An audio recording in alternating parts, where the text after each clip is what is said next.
जय हिंद एवरीवन। अगर आप इंडियन आर्मी पेपर की तैयारी कर रहे हो तो आप बहुत अच्छे जगह आ चुके हो। यहाँ से आपका इंडियन आर्मी पेपर का तैयारी बहुत अच्छे तरीके से हो जाएगा। जो कुछ भी यहाँ पर बताया जा रहा है वो सारी चीज़ें आप लोगों को अपने कॉपी में नोट करना है, ठीक है ना। आज के इस वीडियो में टोटल 50 प्रश्न लिए गए हैं। 15 प्रश्न सामान्य ज्ञान के रहने वाले हैं और 15 प्रश्न सामान्य विज्ञान के रहने वाले हैं और 15 प्रश्न गणित के रहने वाले हैं और 5 प्रश्न रीजनिंग के रहने वाले हैं। 50 प्रश्न समाप्त होने के बाद लास्ट में ईमानदारी पूर्वक से कमेंट करके बताना कि 50 प्रश्नों में से आपका कितना प्रश्न सही हुआ है। अगर इन 50 प्रश्नों में से आपका 30 से अधिक प्रश्न सही होगा ना तो भाई इस बार जो इंडियन आर्मी की भर्ती आएगी उसमें आपका पेपर आसानी से निकल जाएगा। लेकिन तभी भी आप लोगों को मेहनत करना है, ठीक है ना। अगर 30 से कम प्रश्न सही होगा तो आपको और अच्छा तैयारी करने का जरूरत है। और इससे पहले मैं जितना भी प्रैक्टिस सेट करवा चुका हूं वो पूरा का पूरा आप लोगों को प्ले लिस्ट में मिल जाएगा, तो वो भी आप लोगों को करना है, ठीक है ना। उसको करना बिल्कुल भी नहीं भूलना। अभी चलते हैं अपने प्रश्न की तरफ। पहला प्रश्न है कि हरिप्रसाद चौरसिया किस वाद्य यंत्र से संबंधित है। हरिप्रसाद चौरसिया किस वाद्य यंत्र से संबंधित है। सितार, बांसुरी, बीड़ा और नाट, इनमें से कोई नहीं। इसका राइट आंसर हो जाएगा बांसुरी। बांसुरी इज राइट आंसर, ठीक है ना। आप लोग अपने कॉपी में लिख लो। मैं जितना भी जीके जीएस का प्रश्न करा चुका हूं वो सारा चीजें आप लोगों को लिखवाने का कोशिश करता हूं, तो आप लोगों को अपने कॉपी में लिखते जाना है, ठीक है ना। नेक्स्ट प्रश्न की तरफ चलते हैं। नेक्स्ट प्रश्न है कि बद्रीनाथ मंदिर किस राज्य में स्थित है। बद्रीनाथ मंदिर किस राज्य में स्थित है। उत्तराखंड, हिमाचल प्रदेश, पंजाब और राजस्थान। इसका राइट आंसर उत्तराखंड हो जाएगा। Uttarakhand is right answer. Badrinath मंदिर किस राज्य में स्थित है, तो बद्रीनाथ मंदिर उत्तराखंड में स्थित है। नेक्स्ट प्रश्न है कि राष्ट्रीय मतदाता दिवस कब मनाया जाता है। मोस्ट इंपोर्टेंट प्रश्न है, राष्ट्रीय मतदाता दिवस कब मनाया जाता है। मतदाता मतलब जानते हो क्या होता है, जो चुनाव होता है हम लोग वोट डालने जाते हैं ना, उसी को बोला जा रहा है। तो राष्ट्रीय मतदाता दिवस कब मनाया जाता है। 9 जनवरी, 12 जनवरी, 25 जनवरी और नाट, इनमें से कोई नहीं। इसका राइट आंसर 25 जनवरी हो जाएगा। 25 जनवरी इज राइट आंसर। आप सभी लोगों को पता होना चाहिए कि राष्ट्रीय मतदाता दिवस कब मनाया जाता है। राष्ट्रीय मतदाता दिवस 25 जनवरी को मनाया जाता है, ठीक है ना। नेक्स्ट प्रश्न है कि भारत भारतीय पुस्तक के लेखक कौन है। भारत भारतीय पुस्तक के लेखक कौन है। प्रेमचंद, मैथिली शरण गुप्त, सूरदास और जयदेव। इसका राइट आंसर क्या हो जाएगा। इसका राइट आंसर मैथिली शरण गुप्त हो जाएगा। Maithili Sharan Gupt is right answer. Bharat Bharati पुस्तक के लेखक कौन है, तो भारत भारती पुस्तक के लेखक मैथिली शरण गुप्त है, ठीक है ना। नेक्स्ट प्रश्न की तरफ चलते हैं। नेक्स्ट प्रश्न है कि गोरखपुर शहर किस नदी के किनारे बसा है। गोरखपुर शहर किस नदी के किनारे बसा है। राप्ती, गोमती, गंगा और यमुना। इसका राइट आंसर राप्ती हो जाएगा। राप्ती इज राइट आंसर, ठीक है ना। गोरखपुर शहर किस नदी के किनारे बसा है, तो राप्ती हो जाएगा। नेक्स्ट प्रश्न है कि हॉकी में कुल कितने खिलाड़ी होते हैं। देखो जो स्पोर्ट वाला लाइन है ना, जैसे hockey, cricket, baseball, football, kabaddi, table tennis, rugby, football, तो इन सभी चीज़ों के बारे में आप लोगों को पता होना चाहिए। क्योंकि किसी भी साल का इंडियन आर्मी का पेपर उठाकर देखोगे तो हर साल स्पोर्ट से 1-2 प्रश्न पूछता है, तो इसलिए आप सभी लोग को इसके बारे में पता होना चाहिए, ठीक है ना। हॉकी में कुल कितने खिलाड़ी होते हैं। 9, 4, 9 और 11। इसका राइट आंसर क्या हो जाएगा। इसका राइट आंसर 11 हो जाएगा। 11 इज राइट आंसर। हॉकी में कुल 11 खिलाड़ी होते हैं, ठीक है ना। नेक्स्ट प्रश्न है कि राष्ट्रपति भवन कहां स्थित है। दिल्ली, महाराष्ट्र, कश्मीर और कोलकाता। इसका राइट आंसर क्या हो जाएगा। कोई भी पता, किसी को भी पता होगा कि राष्ट्रपति भवन कहां स्थित है, तो दिल्ली में स्थित है, ठीक है ना। क्योंकि नेता होता लोगों का मतलब जैसे जो होता है ना वो सारी चीजें दिल्ली में ही होती हैं। तो इससे ऐसा प्रश्न जब भी आप लोगों को देखने को मिलेगा तो अगर आप लोगों को नहीं पता होगा, अगर उस तरह से तुक्का लगाना होगा तो दिल्ली पर लगाओगे तो सही रहेगा, ठीक है ना। नेक्स्ट प्रश्न है कि जवाहरलाल नेहरू के समाधि स्थल का नाम क्या है। जवाहरलाल नेहरू के समाधि स्थल का नाम क्या है। विजय घाट, शांतिवन, राजघाट और नाट, इनमें से कोई नहीं। इसका राइट आंसर क्या हो जाएगा। इसका राइट आंसर शांतिवन हो जाएगा। Shantivan is right answer. Jawaharlal Nehru के समाधि स्थल का नाम शांतिवन है। नेक्स्ट प्रश्न है ब्रह्म समाज की स्थापना किसने किया। ब्रह्म समाज की स्थापना किसने किया। इसका राइट आंसर क्या हो जाएगा। स्वामी दयानंद सरस्वती, राजा राम मोहन राय, स्वामी विवेकानंद और नाट, इनमें से कोई नहीं। इसका राइट आंसर राजा राम मोहन राय हो जाएगा, ठीक है ना। ब्रह्म समाज की स्थापना राजा राम मोहन राय ने की और आर्य समाज का स्थापना किसने किया, तो आर्य समाज का स्थापना स्वामी दयानंद सरस्वती ने की, ठीक है ना। नेक्स्ट प्रश्न की तरफ चलते हैं। नेक्स्ट प्रश्न है कि सर्वाधिक साक्षरता वाला केंद्र शासित प्रदेश कौन सा है। साक्षरता मतलब क्या होता है, सबसे ज्यादा पढ़ा लिखा वाला केंद्र शासित प्रदेश, ठीक है ना। अगर पूछ देगा कि सबसे ज्यादा मतलब साक्षरता वाला राज्य कौन सा है, तो वो केरल हो जाएगा। मैं आप लोग को पहले भी बता चुका हूं, केरल हो जाएगा। मतलब सबसे ज्यादा पढ़े लिखे वाले लोग कहाँ रहते हैं, केरल में रहते हैं, ठीक है ना। सर्वाधिक साक्षरता वाला राज्य कौन सा है, तो केरल है। और सबसे कम साक्षरता वाला राज्य कौन सा है, तो वो बिहार है, ठीक है ना। ये आप सभी लोगों को पता होना चाहिए। और सबसे ज्यादा लिंगानुपात वाला राज्य कौन सा है, तो वो भी केरल है, ठीक है ना। और सबसे कम लिंगानुपात वाला राज्य कौन सा है, तो वो हरियाणा है। ये सारी चीजें आप लोगों को पता होना चाहिए। यहां पर सर्वाधिक साक्षरता वाला केंद्र शासित प्रदेश के बारे में पूछ दे रहा है। जब भी केंद्र शासित के बारे में पूछेगा तो आप लोग उलझ जाओगे। तो केंद्र शासित से जितना इंपॉर्टेंट प्रश्न बनता है ना, उसको आप लोग याद कर लेना, ठीक है ना। लक्षद्वीप, दमन एवं दीप, दिल्ली, दादर एवं नागर हवेली। इसका राइट आंसर लक्षद्वीप हो जाएगा। Lakshadweep is right answer. Next प्रश्न है कि डिफेंस सर्विस स्टाफ कॉलेज कहां स्थित है। देहरादून, नई दिल्ली और वेलिंगटन, कोच्चि।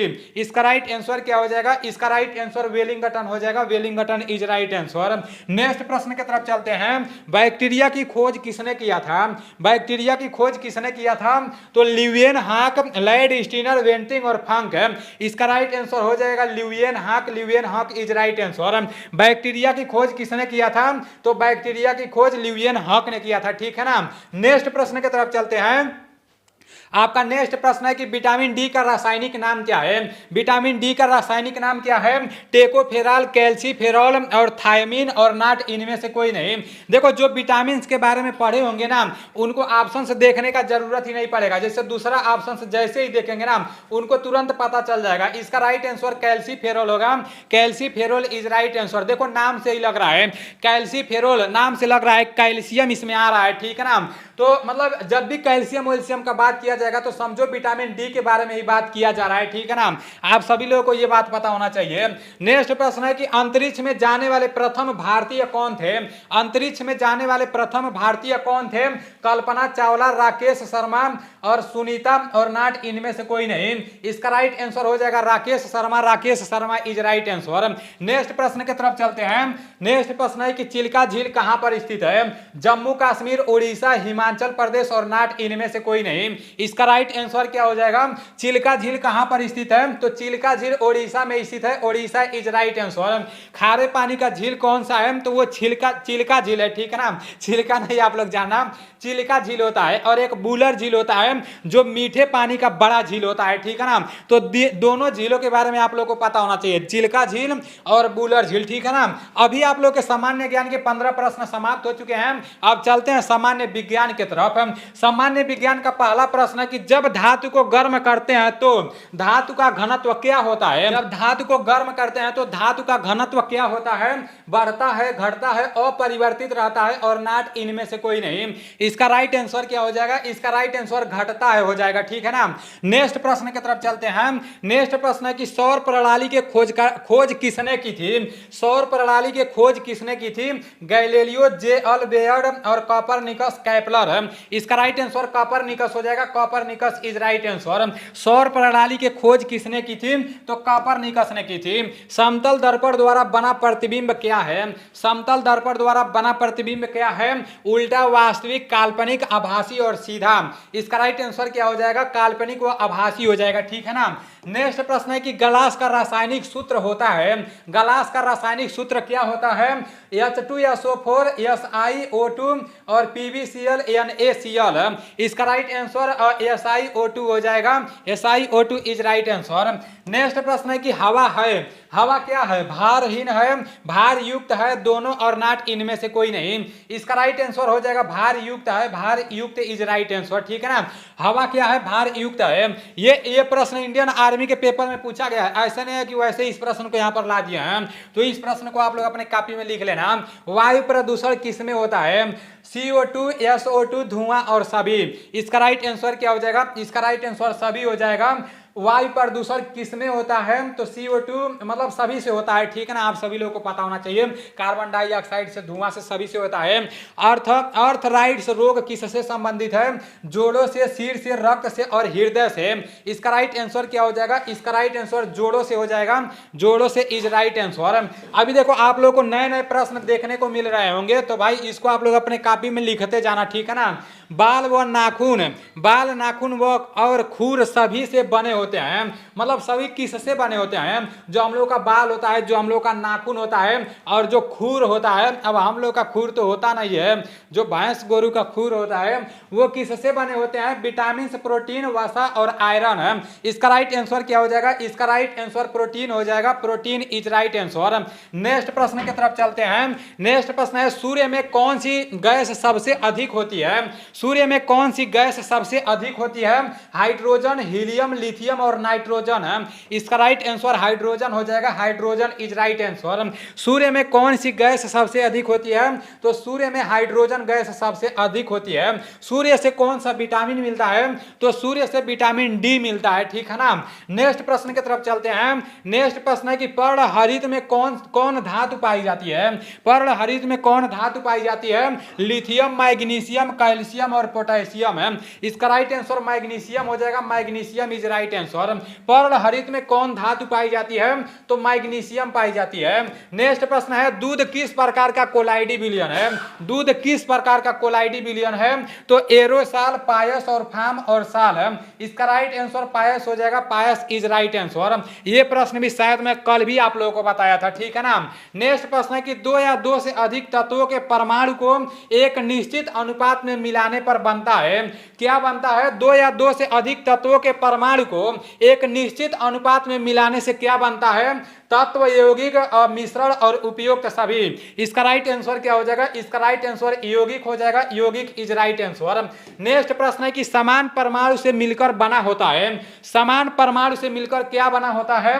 तत्व, अणु, यौगिक और मिश्रण। इसका राइट आंसर क्या हो जाएगा? इसका राइट आंसर तत्व हो जाएगा, तत्व इज राइट आंसर। समान परमाणु से मिलकर क्या बना होता है? तत्व बना होता है।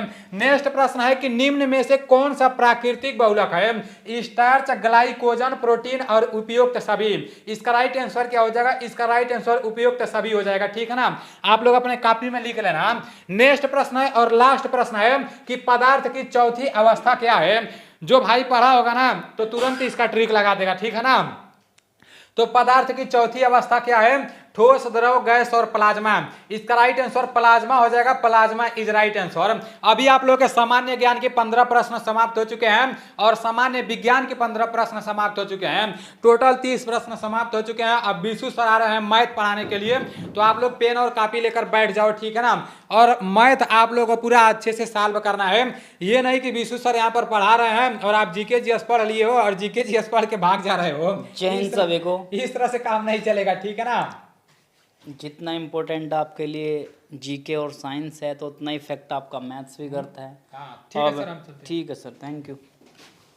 मैथ्स भी इतना ही इम्पोर्टेंट है। हालांकि देखो एक चीज़ है कि जीके जीएस का तो बहुत सी दफ़ा आप क्या कर सकते हैं, रट्टा भी मार सकते हैं, लेकिन मैथ्स क्या है, एक अंडरस्टैंडिंग सब्जेक्ट है।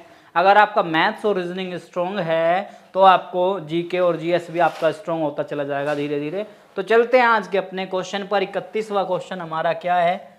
31वां क्वेश्चन बोला एक वर्ग का विकर्ण, वर्ग दिया और उसका एक विकर्ण दिया, या जिसको कर्ण बोलते हैं फिर जिसको डायगोनल बोलते हैं। एक वर्ग होता है जिसकी सारी की सारी भुजाएं क्या होती हैं? समान होती हैं। और एक वर्ग का विकर्ण दिया, विकर्ण मतलब तिरछी भुजा, इसका विकर्ण दिया 10 वर्ग सेंटीमीटर। एक वर्ग का विकर्ण दिया 10 वर्ग नहीं है 10 सेंटीमीटर है। एक वर्ग का विकर्ण 10 सेंटीमीटर दिया। एक वर्ग का विकर्ण 10 सेंटीमीटर है तो इसका क्षेत्रफल पूछ लिया। एक वर्ग का विकर्ण जो है वो तिरछी वाली भुजा को विकर्ण बोल दिया गया। तिरछे वाली भुजा को क्या बोल दिया गया? विकर्ण। ये 10 सेंटीमीटर है, विकर्ण बोल दिया 10 सेंटीमीटर, तो क्षेत्रफल पूछा। और वर्ग के विकर्ण, वर्ग का क्षेत्रफल, वर्ग का क्षेत्रफल होता है 1/2 गुणा विकर्ण का स्क्वायर। 1/2 गुणा विकर्ण का स्क्वायर, मतलब 1/2 और विकर्ण कितना दिया आपका 10, 1/2 10 सेंटीमीटर का स्क्वायर, 10 सेंटीमीटर का स्क्वायर।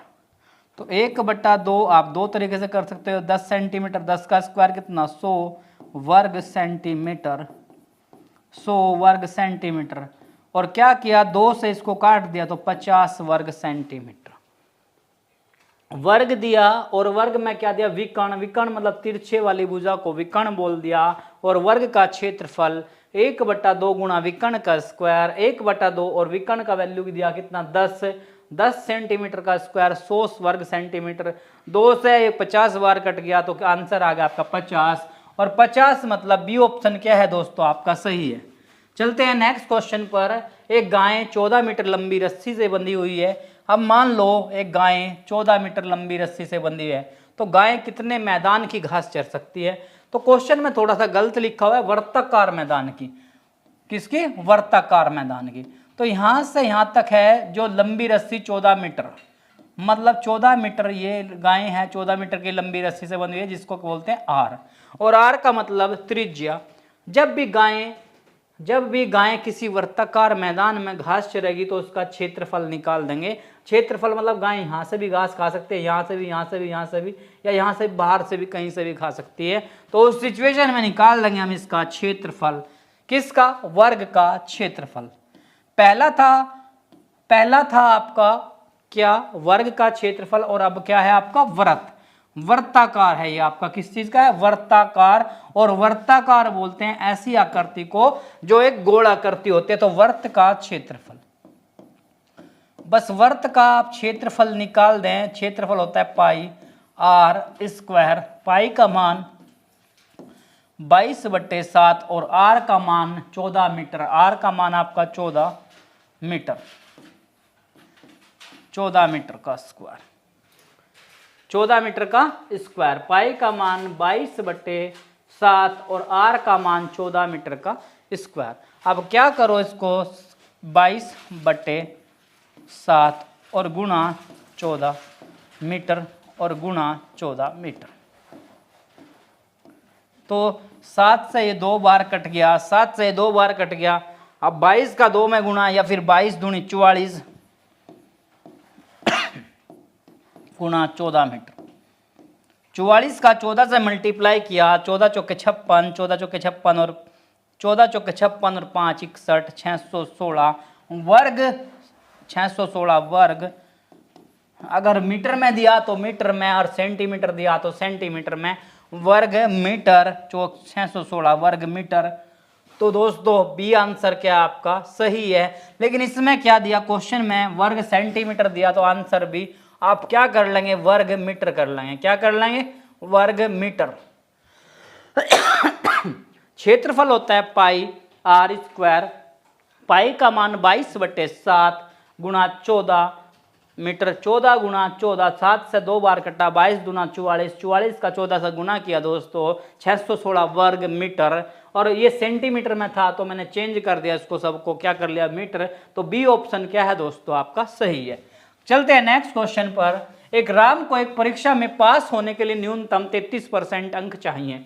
मतलब पास परसेंटेज जो है, जो पास का परसेंटेज है 33% नंबरों पर पास हो रहा राम, और ये राम को 91 नंबर मिले, 91 नंबर आए राम के, और ये पास होता है। क्या होता है? पास। लेकिन कब? जब इसको 8 नंबर और दिए जाएं। राम के नंबर आए 91, अगर राम को 8 नंबर और दे दिए गए तो क्या हो जाएगा? राम पास हो जाएगा। तो 33% का मान, 33% का मान 91 में 8 जोड़ दिया 99, और 1% का मान 99 का वटा 33, और 33 से 3 बार कट गया दोस्तों। 33 से ये वैल्यू कट गई 3 बार, 1% का मान 3। तो कुल अंक जो होते हैं दोस्तों 100% होंगे, वो 100% होंगे। कुल अंक मैंने आपको बताया 100% होंगे। 1% का मान 3, तो 100% का मान 3 गुणा 100। 3 का 100 से गुणा कर दिया तो 300। 3 का 100 से गुणा कर दिया 300। सी ऑप्शन क्या है दोस्तों आपका सही है। मतलब ये जो है ये पास का परसेंटेज है, ये पास का परसेंटेज है 33%। राम के 91 नंबर आए लेकिन 8 नंबरों से फेल हो गया, अगर 8 और दे दे तो पास हो जाएगा 99। 33% का मान 99, 1% का मान 99 का बटा 33, 1 का मान 3, तो कुल अंक कितने 100%, तो 3 गुणा 100 तो मतलब 300 दोस्तों आपका राइट आंसर है। चलते हैं नेक्स्ट क्वेश्चन पर। एक चुनाव में 2 उम्मीदवार थे, एक उम्मीदवार 60% मत प्राप्त करके, देखो चुनाव में क्या थे 100% वोट पड़ी, देखो चुनाव में जो वोट पड़ी वो 100% पड़ी, एक बंदे को 60% मिली तो दूसरे बंदे को जो वोट मिली वो 40% मिली। एक को क्या मिली 60% तो दूसरे को 40% वोट मिली, तो ये जीत गया होगा। 60 वाला क्या होगा ज्यादा है तो जीत गया, और 40 वाला जो है वो हार गया होगा। लेकिन क्या कहा, हार और जीत का अंतर मत प्राप्त करके 120 मतों से हरा देता है, तो हार और जीत का अंतर हमें दिखाई दिया वो 20%, लेकिन संख्या में क्या कह रहा है 120, तो 20% का मान 120 और 1% का वैल्यू 120 का बटा 20, 1% का वैल्यू 2 छिक 12, 1% का मान 1% का मान दोस्तों 6 आ गया। तो चुनाव में कुल कितने मत पड़े, जब 1% का मान 6 तो 100% मत पड़े, 1 का मान 6 तो 100 का मान 600, तो कुल मत तो 100 गुणा 6, और 100 का 6 में गुणा किया तो 600, 100 का 6 में गुणा किया 600। देखो टोटल वोट जो थी 100% थी, एक को 60 मिली तो एक को 40, और हार और जीत का अंतर जो था वो 20% था, तो 20% का मान 120, 1% का 120 का बटा 20, तो 1 का मान आया 6, और कुल मत 100 का गुणा 6 से किया तो दोस्तों 600, और 600 का मतलब सी ऑप्शन क्या है दोस्तों आपका सही है। नेक्स्ट चलते हैं क्वेश्चन पर। दो संख्याओं का अनुपात दिया और गुणनफल दिया। देखो अनुपात जो दिया वो 3:4 दिया, और गुणनफल दिया, गुणनफल का मतलब इन दोनों का मल्टीप्लाई दिया वो 108 दिया। दो संख्याएं दी भाई और दोनों का 3:4 दिया और गुणनफल 108 दिया, तो इसका क्या करेंगे हम लोग इसका गुणनफल करेंगे, तो 3 इसके साथ x मान लेंगे और इसके साथ भी x, और दोनों का मल्टीप्लाई किया तो 108, 3 का 4 से गुणा तो 12x² बराबर 108, और x² बराबर 108 का बटे 12। अब 12 से ये कट गया 9 बार, 12 से कट गया 9 बार, x² का मान 9 और x बराबर अंडर रूट का 9, और 9 की वैल्यू किसका 3 का, 9 वर्गमूल होता है 3 का, तो इसने कहा छोटी संख्या बताओ, और जो छोटी संख्या दोस्तों उस पर 3 मान है, तो छोटी संख्या 3 का 3 से गुणा किया, छोटी संख्या 3 का 3 से गुणा किया, 3 तिया 9, तो 9 मतलब ए ऑप्शन क्या है दोस्तों आपका सही है। अनुपात दिया 3 और 4 का, गुणनफल दिया 108, तो हमने क्या कर लिया इसको x मान लिया, इसको भी x मान लिया। 3x गुणा 4x 12x² बराबर 108, और x² बराबर 108 का बटा 12, तो 9 बार कटा, और 9 किसका 3 का, जब इधर स्क्वायर था तो इधर अंडर रूट गया, 9 किसका 3 का, तो छोटी संख्या पूछ लिया, छोटी संख्या में 3 दिखाई दी, तो 3 तिया 9। चलते हैं नेक्स्ट क्वेश्चन पर अपने। एक स्कूल में लड़के तथा लड़कियों का अनुपात 7:3। देखो लड़के, क्वेश्चन ध्यान से देखें, लड़के और लड़कियों का अनुपात, लड़के और लड़कियों का जो अनुपात दिया, लड़के और लड़कियों का अनुपात दिया 7:3। लड़के और लड़कियों का अनुपात दिया 7:3। यदि स्कूल में 195 लड़कियां हैं, मतलब लड़कियां, वैसा तो 3 अनुपात दिखा, लड़कियों का जो अनुपात है वो 3 है, लेकिन इसने बोल दिया 195।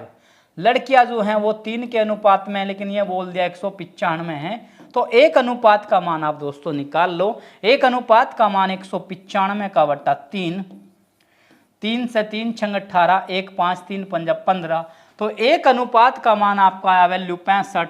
तो इसने बोल दिया कि लड़कों की संख्या बताओ। जब एक अनुपात का मान 65 तो लड़के कितने 7, तो लड़कों में लड़के पूछ लिया तो 7 में क्या कर दें गुणा कर दें किसकी 65 की, तो 7 पंजे 35 हासिल 3, 7 छंग 42 और 3 45, तो मतलब आपका आंसर 455 दोस्तों बी ऑप्शन क्या है आपका सही है।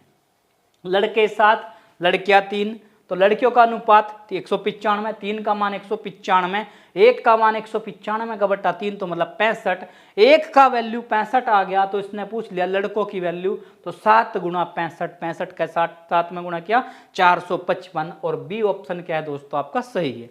चलते अपने नेक्स्ट क्वेश्चन पर। दशमलव का क्वेश्चन दिया 132 का बट्टा 0.006, 132 को डिवाइड करना है 0.006 से, तो 132 बट्टा भाग का मतलब बट्टा 0.006 और पॉइंट हटाया 1 2 3, 3 जीरो बढ़ गई तो 6 से अब क्या करो इसको काट लो, 6 ही कम 6, 6 दूना 12 सॉरी 6 दूनी 12, 1 बचा 2 और 6 दूनी 12, कितनी जीरो 3 जीरो बची तो 3 जीरो लगा दो तो 22,000 क्वेश्चन का ध्यान रखें। देखो सारे ऑप्शन जो हैं वो सिमिलर मिलेंगे और 22,000 आपका ऑप्शन सी क्या है सही है। 132 को डिवाइड किया 0.006 से, 132 भाई पॉइंट हटाया तो 3 जीरो बढ़ गया, 6 से कटा 22,000 बार। तो नेक्स्ट क्वेश्चन पर चलते हैं दोस्तों। नेक्स्ट क्वेश्चन क्या है, 600 रुपए का मतलब मूलधन जो है वो 6,000 रुपए है, मूलधन जो है वो 6,000 रुपए है और दर जो है वो 4% की है और समय जो है वो 73 दिन, समय जो है वो 73 दिन दिया। इसने क्या कहा, साधारण ब्याज बताओ। साधारण ब्याज का मतलब सिंपल इंटरेस्ट, साधारण ब्याज SI बताना है हमें, तो मतलब 6,000 गुणा 4 गुणा 73 और 73 का बटा 365। अब 73 का बटा 365 क्यों गया भाई, क्योंकि एक साल के अंदर जो दिन होते हैं वो 365 जो होते हैं, जो दर दी हमारी वो वर्ष में दी, जो दर दी इसमें दी वर्ष में दी, इसलिए 365 गया और बटे में 100। 2 जीरो से 2 जीरो कट गया, 73 से 5 बार कटा और 5 से ये 5 ही कम 5, 5 दूनी 10, 5 से 12 बार कटा और 12 और 4 का गुणा किया, 12 चौक 48 और 48 दोस्तों आपका 148। ध्यान रखें 6,048 भी दिया, 5,048, 148, लेकिन आंसर क्या 48 और 48 क्या हमारा डी ऑप्शन क्या है दोस्तों सही है। मतलब 6,000 गुणा 4 गुणा 3 बटा 73 मतलब 73 बटा कितना 365 गया। क्यों गया, क्योंकि साल के अंदर जो दिन होते हैं वो 365 होते हैं। 2 जीरो से 2 जीरो, 73 से 5 बार कटा और 5 से ये 12, 12 चौक 48 और आपका डी ऑप्शन क्या है दोस्तों सही है। चलते हैं नेक्स्ट क्वेश्चन पर। निम्न में से कौन सी संख्या 3 से कटती है।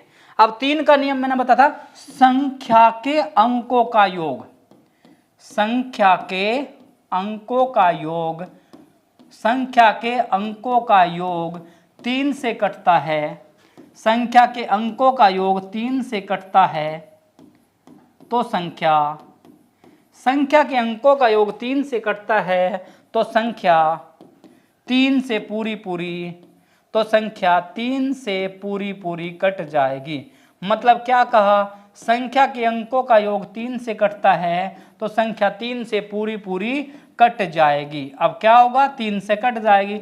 अब संख्या का अगर इसको डायरेक्ट में करना चाहते हैं आप तो सी या डी ऑप्शन आप चेक करें। मतलब इसको क्वेश्चन को क्या करता है एग्जामिनर, जिससे आपका टाइम टेकिंग बढ़े तो आप पहला ऑप्शन चेक करोगे, दूसरा करोगे, तीसरा करोगे, चौथा करोगे, तो मोस्टली क्या करें आप तीसरा ऑप्शन चेक करें या फिर चौथा ऑप्शन चेक करें। हम लास्ट से चल रहे हैं 8 और 6 14, 8 में 6 जोड़ा 14, 14 और 4 18, 14 और 4 18 और 6 24, 24 और 4 28, 28 और 5 33 और 1 34, 34 क्या है 3 से नहीं कटता तो संख्या भी नहीं कटेगी। 3 और 6 9, 7 और 9 और 4 11, 9 और 4 13, 13 और 7 20 और 5 25, 25 और 2 27, 27 और 6 33। अब योग कितना है 33 और 33 क्या होता है दोस्तों 3 से पूरा पूरा कटता है। देखो 33 क्या हुआ 3 से काट दिया, 3 ही कम 3 और 3 ही कम 3, तो यही हो आपका ऑप्शन क्या है सही है, क्योंकि ये संख्या जो है वो 3 से कट रही है तो हमें और ऑप्शन को चेक करने की जरूरत नहीं है दोस्तों। तो ऑप्शन सी क्या है आपका सही है।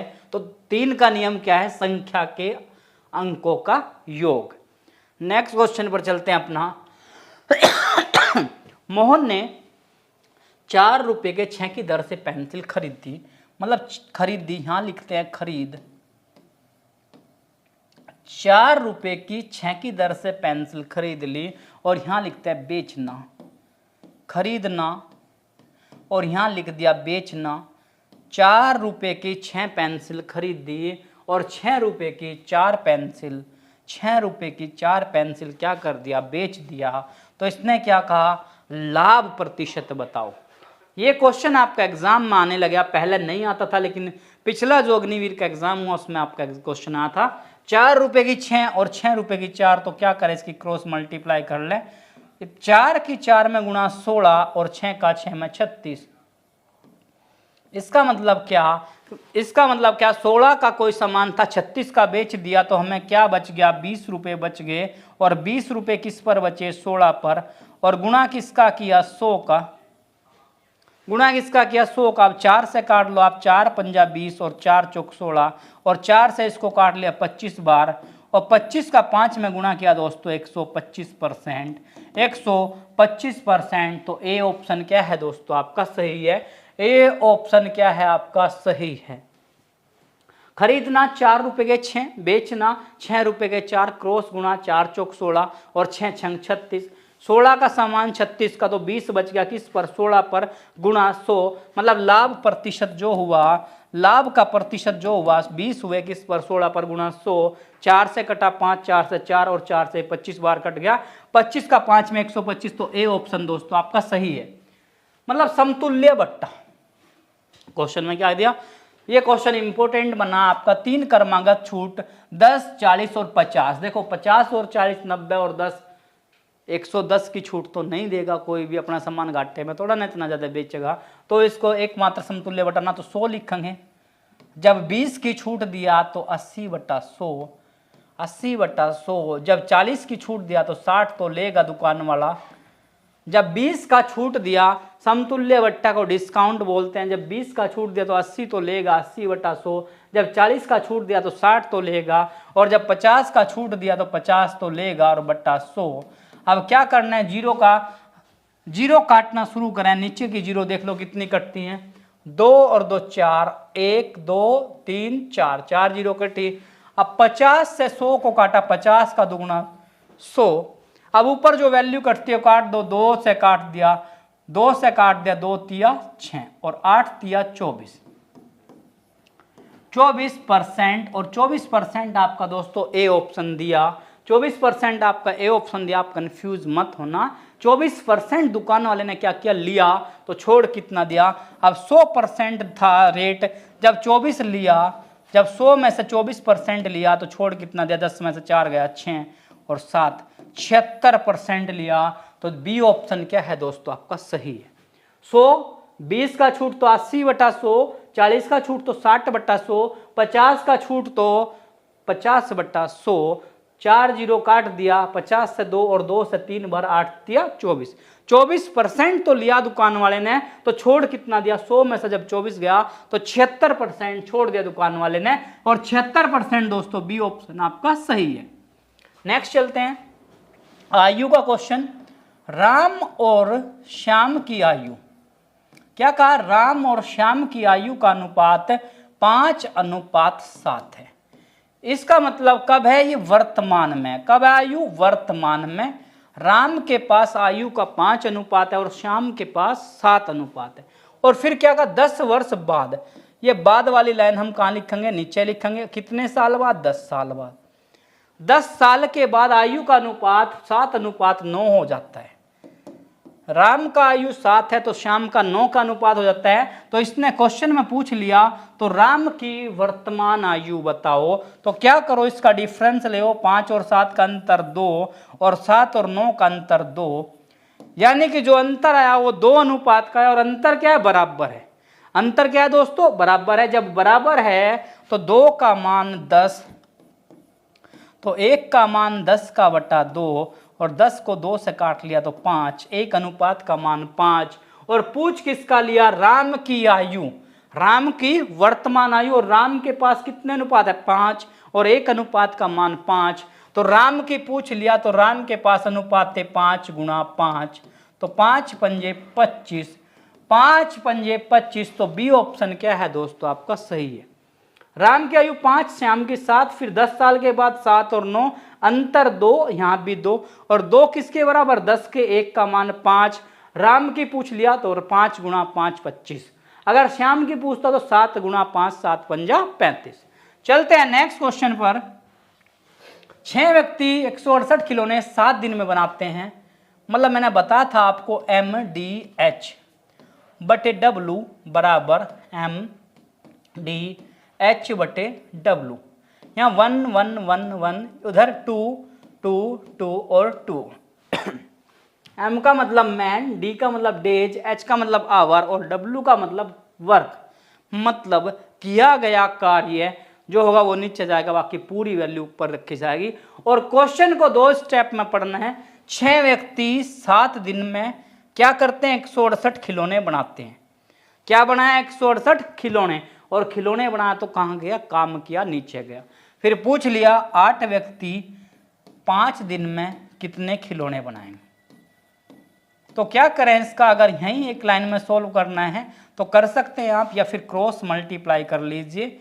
तो 6 गुणा 7 गुणा खिलौने, 6 गुणा 7 गुणा खिलौना बराबर 168 गुणा 8 गुणा 5, 168 गुणा 8 गुणा 5। फिर नेक्स्ट क्या कहा, खिलौने बराबर, अब ये वैल्यू जो है, ये वैल्यू जो है, ये 6 गुणा 7 इधर का है, गुणा में है, उस साइड गया तो बटे में जाओगा, तो मतलब 168 गुणा 8 गुणा 5 और बटे 6 गुणा 7। अब 6 से काट ले, 7 से, 6 से 2 बार, 6 दूना 12, 4 8 और 6 8 48, और 7 से काट दिया 4 बार। अब 4 8 32, 32 पंजा 160, यानी कि कितना 160, और 160 क्या है आपका, डी ऑप्शन क्या है दोस्तों आपका सही है। 6 व्यक्ति 7 दिन में 168, 8 व्यक्ति 5 दिन में कितने खिलौने, क्रॉस मल्टीप्लाई किया, या यहाँ आप एक लाइन में भी काट सकते हो। 6 से ये काट दो, कितनी बार कटा 48 बार, और 7 से 4 बार, और 4 से 8 32, 32 पंजा 160। तो नेक्स्ट क्वेश्चन पर चलते हैं। आपका 8 व्यक्तियों का औसत भार 3 किलोग्राम बढ़ जाता है दिन में, 60 किलोग्राम भार वाले व्यक्ति के स्थान पर दूसरा व्यक्ति आ जाता है।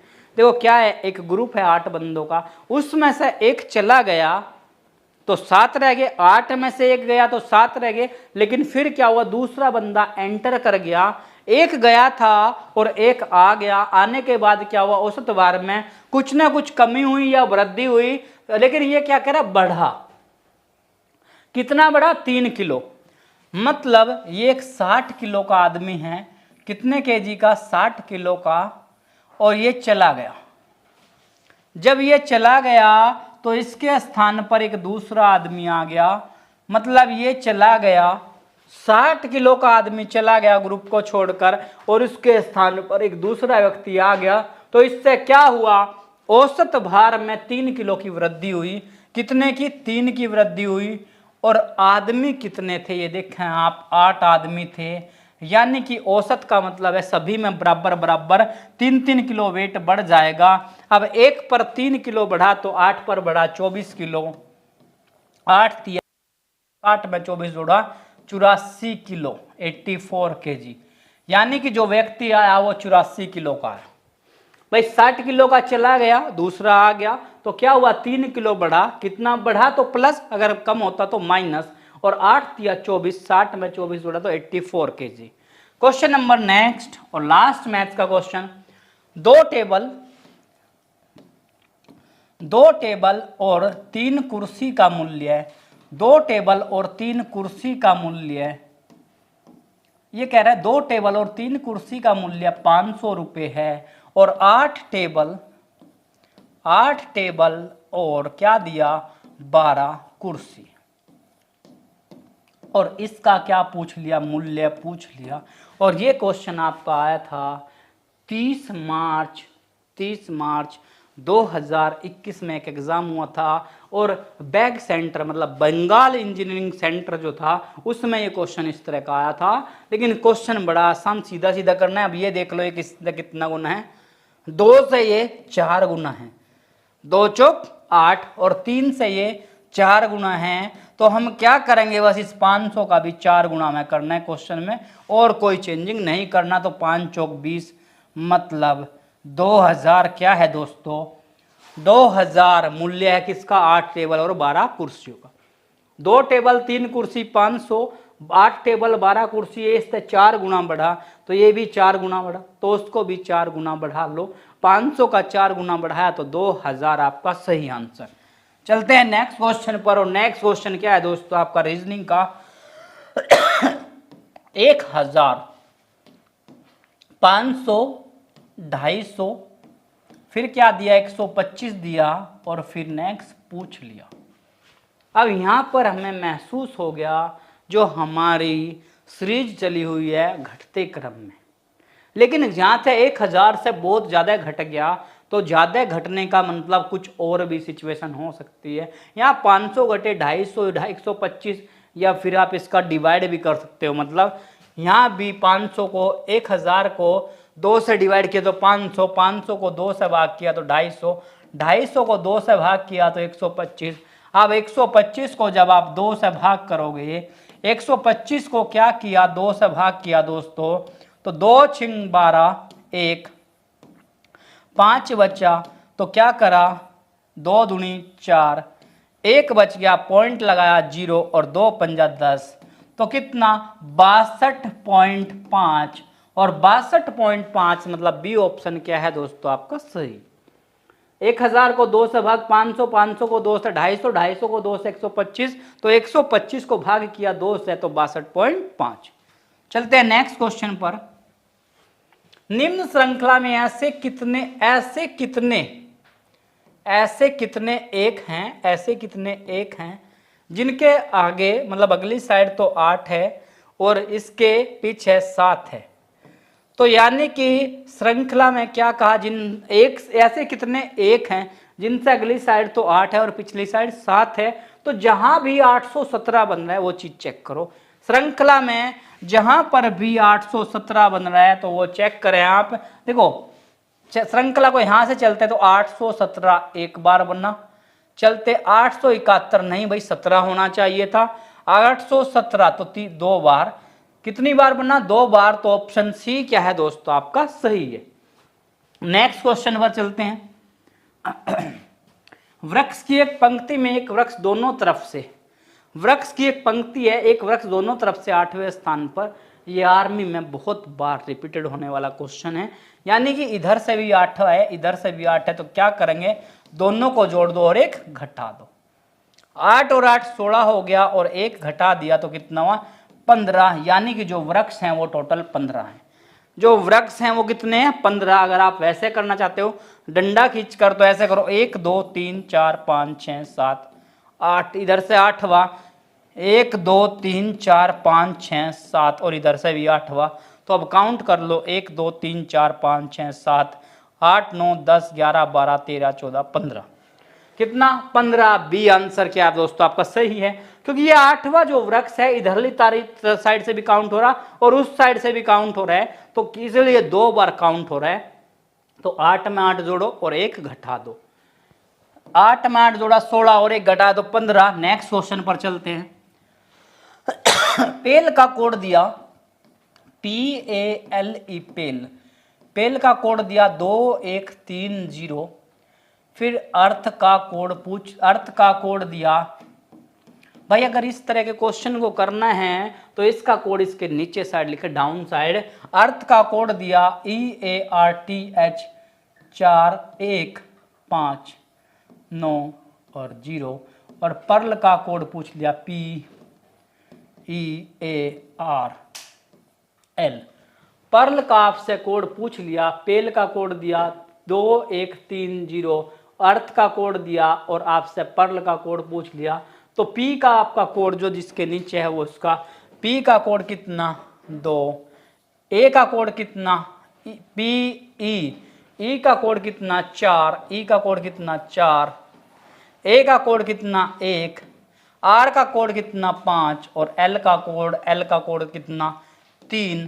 तो 24 153। ये ई का कोड भाई यहाँ 4 है, ई का कोड कितना है 4, क्योंकि ई इधर भी 4 है, तो ये कितना है 4 है। तो ये कितना हो गया यहाँ 4 हो गया। तो जब कोड बनाया PEARL, P के नीचे 2, ए के नीचे ई के नीचे 4, ए के नीचे 1, ए के नीचे कितना 1 और आर के नीचे कितना 5 और 3। तो बी ऑप्शन क्या है आपका सही है दोस्तों, बी ऑप्शन आपका राइट है। चलते हैं नेक्स्ट क्वेश्चन पर, और नेक्स्ट क्वेश्चन आपके लिए 50वां क्वेश्चन। और 50वें क्वेश्चन से पहले मैं आपका कल वाले क्वेश्चन का आंसर दे दूं। मैंने लिखा थल सेना दिवस, कल का जो क्वेश्चन था हमारा उसका क्वेश्चन थल सेना दिवस, और आपका थल सेना दिवस जो होता है वो 15 जनवरी। यहाँ आपका इस तरह से क्वेश्चन था, थल सेना दिवस था 15 जनवरी और पूछ लिया था वायु सेना दिवस, वायु सेना दिवस। जो कल वाला क्वेश्चन था थल सेना दिवस 15 जनवरी, तो पूछ लिया क्या वायु सेना दिवस, और वायु सेना दिवस उसका आंसर है 8 अक्टूबर।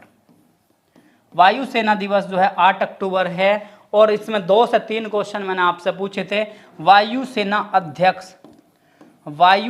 अध्यक्ष का नाम है विवेक राम चौधरी, विवेक राम चौधरी। वायु सेना अध्यक्ष या एयर चीफ मार्शल हैं विवेक राम चौधरी। और इसी में मैंने फिर क्वेश्चन आपसे दिया था, थल सेना दिवस 15 जनवरी, वायु सेना दिवस 8 अक्टूबर और वायु सेना के अध्यक्ष विवेक राम चौधरी। और इसका मुख्यालय थल सेना, जल सेना और वायु सेना तीनों का जो मुख्यालय हेडक्वार्टर है वो आपका कहाँ है, तीनों का नई दिल्ली, वो है नई दिल्ली। तो ये 3 क्वेश्चन, जो कल का एक क्वेश्चन था, एक क्वेश्चन से रिलेटेड आपके 3 क्वेश्चन बने। तो आज का फिर क्वेश्चन आपके लिए, और प्लीज कमेंट सेक्शन में जो आप क्वेश्चन मतलब आपको दिया जाता है उसका आंसर, 50वां क्वेश्चन में मोस्टली ऐसा ही क्वेश्चन देता हूं जिसका आप कमेंट में आंसर दें। भारत का संबंध किससे, हॉकी से, मतलब भारत का राष्ट्रीय खेल जो है हॉकी है, और हॉकी में प्रत्येक पक्ष में 11 खिलाड़ी होते हैं। और इसका पहले आपका क्वेश्चन आ चुका है कि हॉकी में कितने खिलाड़ी होते हैं, और हॉकी के कप्तान का नाम जो है वो मनप्रीत सिंह है, और हॉकी के जो महिला कप्तान का नाम है उसका नाम श्वेता पूनिया है। तो आज का आपका क्वेश्चन है जो आप कमेंट में देंगे कि स्पेन का राष्ट्रीय खेल क्या है। तो दोस्तों आज का 50 क्वेश्चन, 15 आपके जीके के, 15 आपके साइंस के, 15 मैथ्स के और 5 रीजनिंग के 50 क्वेश्चन थे। इनका क्या करें, अपना अच्छे से राइट करें और सारे क्वेश्चन का आंसर देने की ट्राई करें। नीलेश भाई ने आपको बताया है, अगर आप रेगुलर 30, 32, 33 क्वेश्चन के आंसर अभी लगा रहे हैं तो आपको कोई प्रॉब्लम नहीं होने वाली है इंडियन आर्मी के एग्जाम में। अगर आप 15-20 कर रहे हैं किससे कर रहे हैं, ओनली सही तरीके से, विदाउट एनी हेल्प, मतलब किसी की हेल्प ना लेकर, तो आप सही प्लेटफॉर्म पे हैं। 30, 32, 33, एक दिन यही 33 से 35 जाएंगे, 35 से 40 जाएंगे, और इसी के साथ अपनी बेहतरीन तैयारी करते रहें। इसी के साथ मिलते हैं दोस्तों नेक्स्ट वीडियो में। जय हिंद दोस्तों।